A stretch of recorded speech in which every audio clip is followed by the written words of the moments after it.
Hey guys, we're in Denver, Colorado, near some train tracks, and the trains do go by quite frequently. We're checking out the Electric Bike Outfitters Phantom Kit, and I'm here with the founder, Jason Livingston. How's it going, buddy? Hi.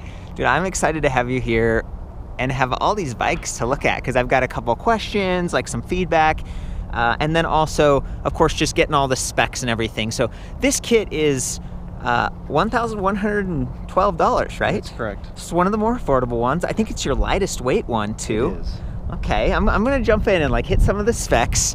The reason it's so light is because the battery pack is a little bit lower capacity. I'd call this about average. It's actually 36 volt, 10 amp hours. It weighs 5.4 pounds, whereas a lot of the other packs weigh like 6.9 or 7 pounds, and they're kind of a dolphin style. It's a little bit taller.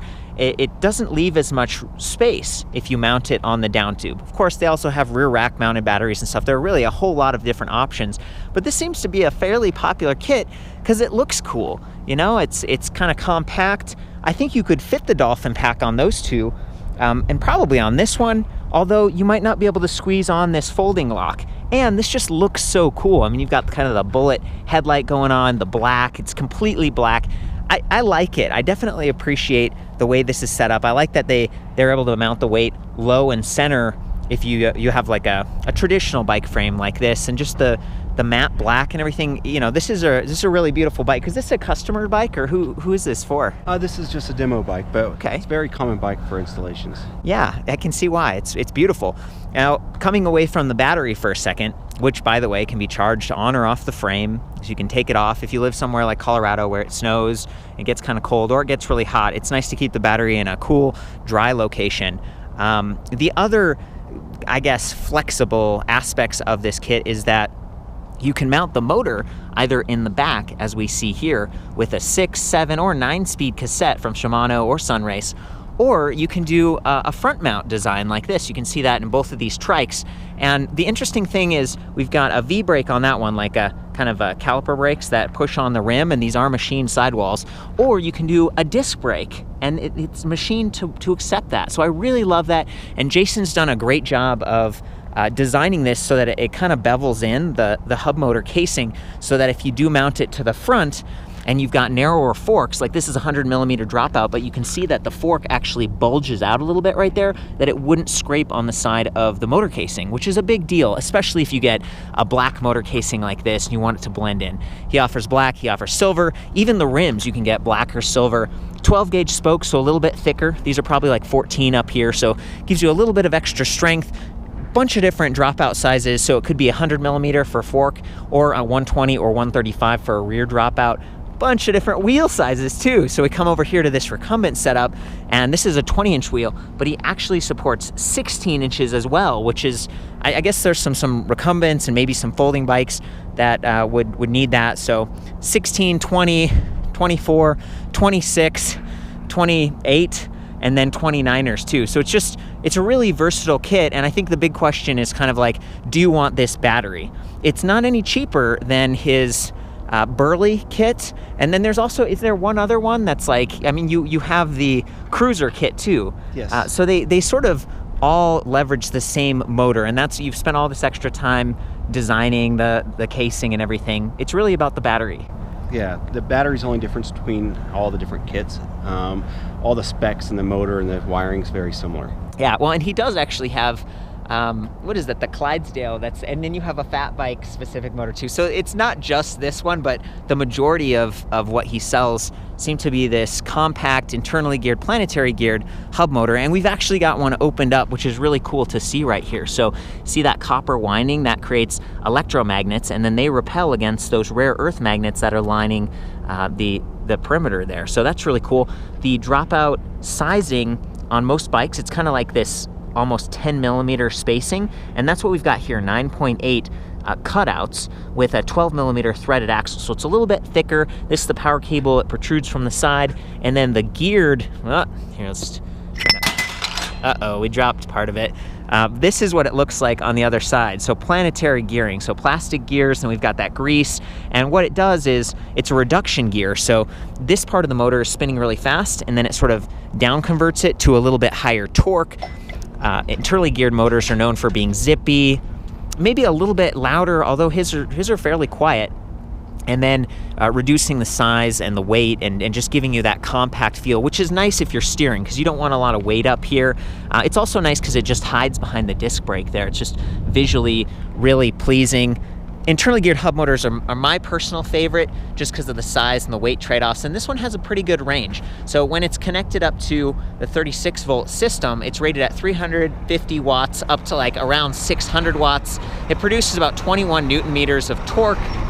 Not bad. 17 watts flowing through the controller that's built into this. Jason, is the controller built into the mount, the battery pack mount? It is integrated in the rear of the battery pack. And that's a 17 amp as well? Yes. Right? Okay, so yeah, it's very comparable, just a little bit lower capacity. If you get the Dolphin pack, which is on the Burley kit, that one's 36 volt, 11 amp hours, right? But the weight on that one's higher. It also has like a USB port on the side. It's not active, so you can't really charge on it. It's designed for diagnostics and stuff. So what I love about in this case, we still have a USB port up here on the display, so you can still plug in and maybe use a headlight, or you could use your phone for GPS or something like that. So I really appreciate that. It's a nice setup, and then it's still got the little LED power charge level indicator and an on-off switch down here, which is nice because then it turns off the Phantom power draw. Is that why it's called the Phantom? Like, what did you name it? It's just a really slick system. We named it Phantom because it just looks really smooth, and I think that's why that battery is very popular. It looks like you're carrying a thermos of coffee, not a battery. That's true. And in terms of charging the battery, I don't want to forget, there's a lot of stuff to talk about here. This is like a 1.1 pound, super lightweight, relatively compact charger, 2 amps, not the fastest in the world. I'd just call this average. And then we have an LED display console optional, okay, for people who maybe they just want to blend in a little bit more. I mean, that is not removable. It could get kind of scratched up or maybe glare in your face. This button pad, I noticed that it's mounted in the center here. Do you offer longer lengths for that button pad, or is it? No, it doesn't go any longer than that, and why it's mounted there is because basically it doesn't quite make it all the way to the handle on the trikes. With those really big cruiser bars. Yes. Yeah, so what he's talking about, like on this bike, the Pure City, see, it's right there, so you can press it while you're holding onto the grip. But when you've got these super long bars, that cable just isn't long enough. So again, that might be another, if you had this one, it might reach.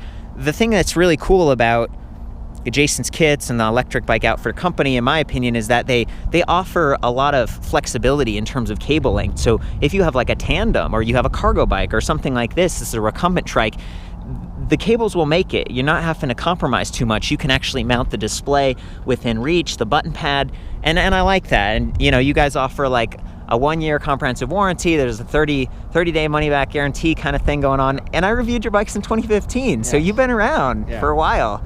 And that's really, to me, that's cool, because you see kits and stuff kind of on eBay or floating around, but it's not the same sort of customer support or the same level of like, I want this color and this wheel size, and you spoke them in-house. We do. Like here in Denver, like right over there. So he's got employees and people helping him out and all these different parts and stuff that they can kind of mix and match.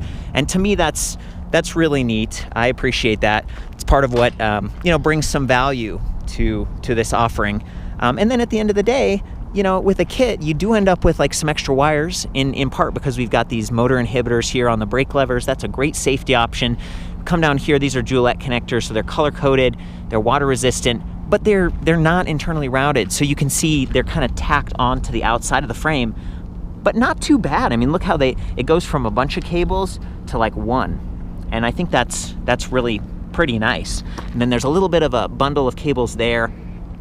Comes back to like, are you installing this yourself? You could certainly do a great job and maybe use this as an example, or you could work with your shop, and there are a number of local shops in Denver and around the country, even around the world, that are carrying this now. So who's the guy that we're going to meet? Who's coming here? A guy named Don at Any All Bikes. He does a lot of recumbents. Yeah. And a lot of medical recumbents, which is really nice. This guy here, I believe, is going to someone that is a stroke survivor. Yeah. And all the componentry is put on the left-hand side so they can control all the components of the electric bike and still get out and ride. That's fantastic. It's a good way to kind of cross-train. I want to call out one more thing. I was about to talk about cadence sensors, and this trike is set up without a cadence sensor, so it's throttle only.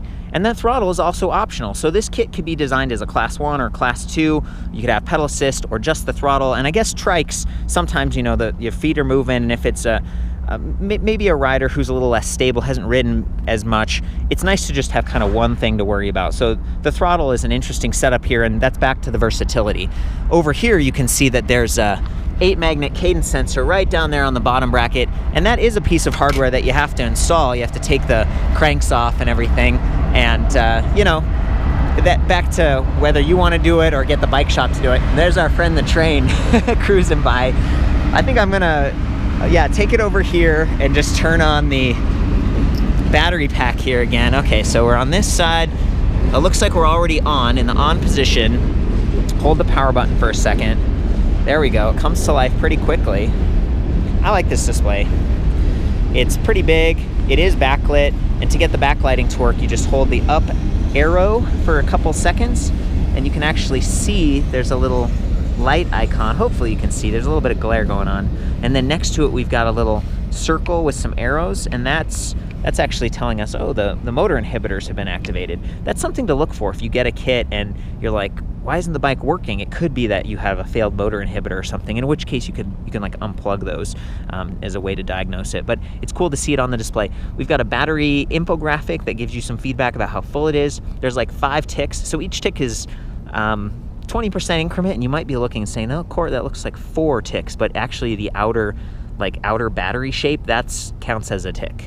So kind of interesting. It'd be nice if it was percentage, or maybe 10 ticks to give us more precision. And then we've got a timer. Assist level goes all the way down to 0. By default, this bike is set up so that the throttle doesn't work in 0, but it does override in any of the levels of assist, which is really cool, because let's say you're at a stop sign and you want to start pedaling, but you didn't shift gears down. You can just press that throttle gently and get you up to speed, or you can press it hard and help you pass your friend or climb a hill. So I really like this kind of throttle setup, and they do offer trigger throttles by default, or half twist throttles, or full twist throttles. So again, tons of choice here. On a bike like this where you've already got grip shifter, you probably just want the trigger like we've got there. And we've got speed in miles per hour, and let's see, if we press the center button here, that power button, it switches to like average speed or max speed. And then over here we've got motor wattage. You can also see how hot the motor is in Fahrenheit or Celsius. And then down here where it says distance right now, that's trip distance, but again, I hit the mode button, it goes to odometer and voltage. And voltage is just like more of a precise way of manually measuring how full the battery is. You can kind of learn that over time, get a feel for it. And then ambient temperature, so it's 53 degrees out right now. Now, I talked a little bit about that cadence sensor, and the train was coming. It's an 8-magnet design, and it hard mounts to the frame, so it's been performing well for me. They do offer 12-magnet sensors, which seems like, well, more magnets is better, more precision. Maybe that's true, but I actually haven't seen too much of a drop in precision or accuracy with this 8-magnet sensor. And I asked Jason about this, and he said, well, we tested them both, and we actually give you options in the menu, so you can go in and you can change the settings and say, I want more or less precise. And he said 8 magnets was a good, like, kind of a happy medium where we could purposefully be a little less precise if we wanted to have some slop in there and really make sure that the rider wanted to pedal, or we can make it really precise and quick. So I thought that was a really thoughtful answer. It wasn't just like, oh, we saved 2 pennies, because, I mean, the price difference is not that much. It seems like he purposely selected the 8-magnet sensor, and I respect that. So if you wanted to come in and change the top speed on this, maybe we want to lower it from 20 miles per hour to like 10 miles per hour with that trike that was out here earlier. You can do that. You just hold the up and down keys right here and enter settings. I'm not going to do it. There's a ton of settings. There's a lot that you can experiment with here, and he has kind of transcribed and improved the guide a little bit to make it a little bit more usable, because a lot of these parts are kind of from China. That's where most electric bike stuff and computer stuff is made these days, and sometimes the manuals just aren't that great. So that's another area. It's another like better than average customer experience, in my opinion, especially for like a kit where you got someone you can call, you can ask questions, it can help you dial this in, so it can really give you the performance that you need for your lifestyle. So I think I'm ready to just hop on. This one's, you know, it's got this rear rack and it's a high step, so it's, you know, kind of like throw your leg over. Take it all the way up to assist level 5 so you can hear the motor. It's relatively quiet, as I was saying before. So I'll try to give you an idea of how quickly it responds.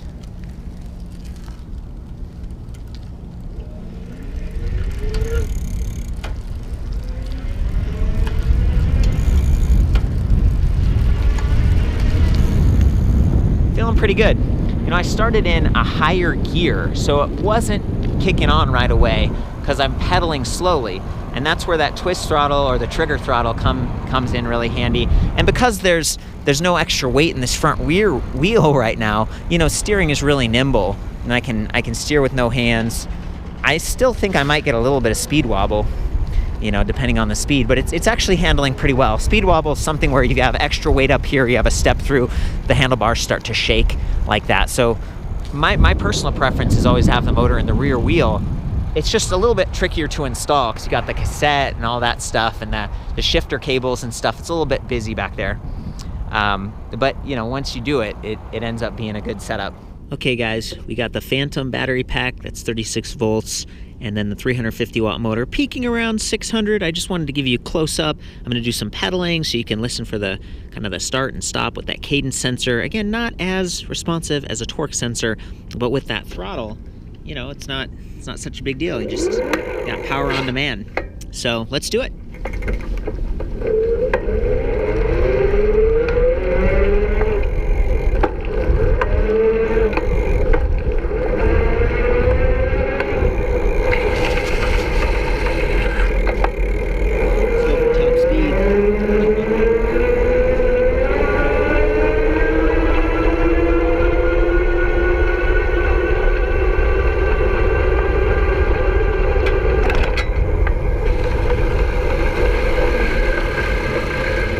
Capable considering, you know, it's the lower powered offering from Electric Bike Outfitters. It's still really zippy.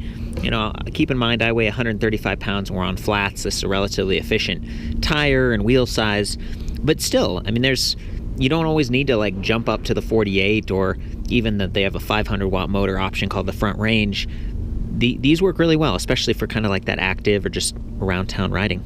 So here we are with the trigger throttle. I'll go ahead and hit that.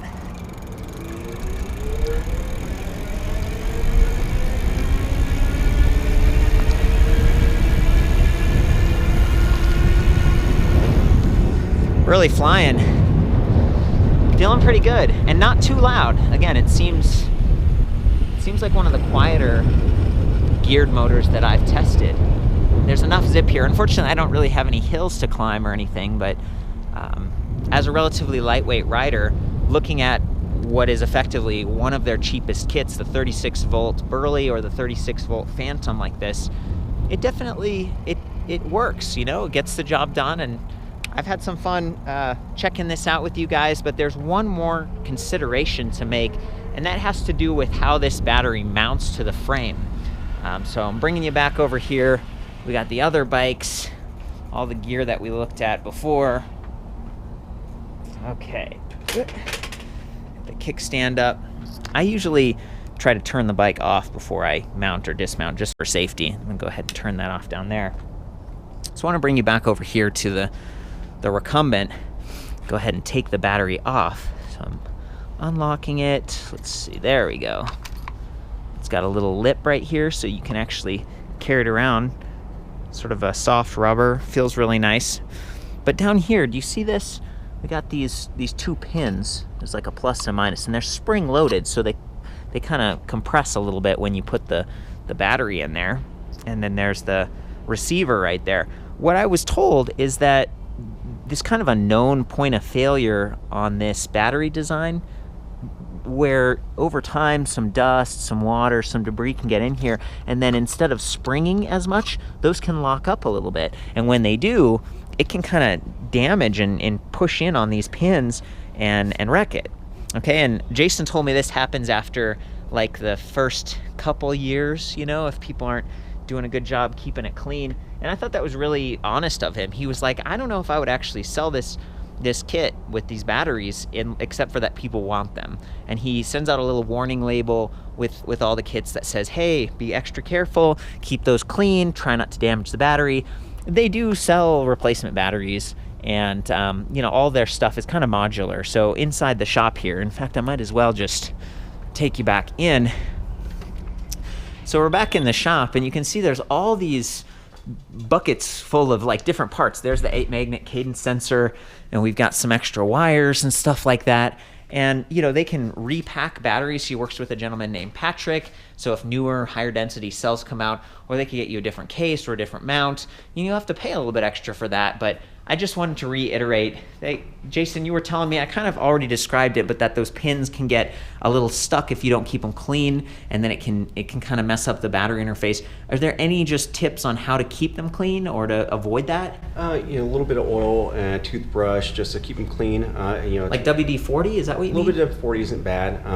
More of a lithium grease is better. Okay. It's just it's one of the downfalls of that particular battery mount system. It's a really cool looking system. Yeah. People really like it, but people need to be aware that you do have to keep them clean. Otherwise, it can lock up and cause a little bit of arcing and heat and melting. Okay. And so what you're saying also is that you do sell these replacement parts, and you've got your customer service, so you're trying to help people. Yeah. But your preference is actually the Dolphin packs, which they look like this. Yes. It's a little bit bigger, but the interface is, I guess, more reliable over time. Again, that's the kind of good feedback that you might not get if you're just trying to order something from who knows what, like online. I appreciate that. Jason, thanks for the feedback. For the full written review on the Phantom, I'll see you back at ElectricBikeReview.com. Of course, have fun out there and ride safe.